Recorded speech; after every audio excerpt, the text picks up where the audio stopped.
Mantan Kapolres Ngada AKBP Fajar Widiadharma Lukman menjalani sidang dakwaan kasus kekerasan seksual terhadap anak di Pengadilan Negeri Kelas 1A Kupang, Nusa Tenggara Timur. Sidang berlangsung di ruang Cakra Pengadilan Negeri Kelas 1A Kupang. 3 hakim memimpin sidang yang digelar tertutup ini beragendakan pembacaan dakwaan. Fajar dijerat pasal berlapis Undang-Undang Nomor 23 Tahun 2002 tentang Perlindungan Anak, Undang-Undang Nomor 12 Tahun 2022 tentang kekerasan seksual dan Undang-Undang Nomor 11 Tahun 2008 tentang informasi dan transaksi elektronik. Selain Fajar, terdakwa Stefani Heidi Dokorehi yang menjadi atau membawa korban kepada Fajar juga menjalani sidang perdana hari ini. Sidang dilanjutkan 7 Juli mendatang dengan agenda eksepsi atau pembelaan dari terdakwa.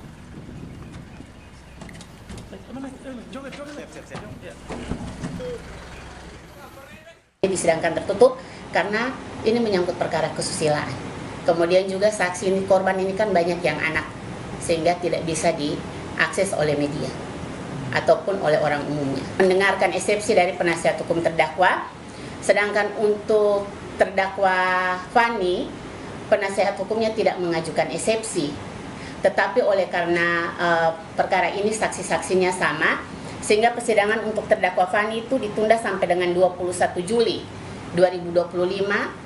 Nanti menunggu dulu eksepsi yang diajukan oleh terdakwa Fajar, sehingga nanti putusan selanjutnya seperti apa, sehingga pemeriksaan saksinya bisa bersamaan dilakukan oleh majelis hakim. Kasus kejahatan luar biasa mantan Kapolres Ngada Fajar Widiadharma Lukman Sumatmaja memasuki persidangan. Desakan hukuman mati terhadap mantan Kapolres Ngada mencuat dalam rapat gabungan di DPR 22 Mei 2025. Selain menuntut keadilan atas dugaan kekerasan seksual terhadap anak, juga dijerat pasal perdagangan orang lantaran video aksi kejinya dijual di situs pornografi.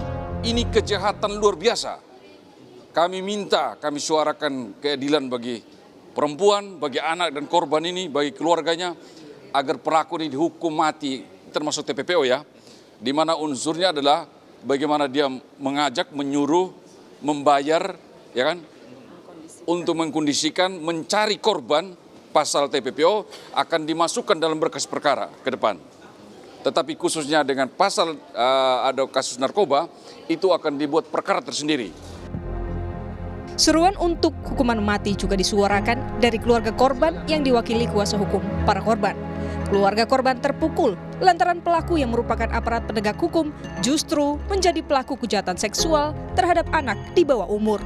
Karena pelakunya adalah aparat penegak hukum, seorang Kapolres yang mestinya melindungi tapi merusak anak-anak yang baru berusia 5 tahun, mengharapkan untuk menjatuhkan hukuman mati. Itu adalah suara korban. Jadi saya kira bahwa kita perlu menghargai suara korban, karena siapapun yang menjadi korban ataupun keluarga tentu tidak menerima situasi yang sangat menyakiti ini.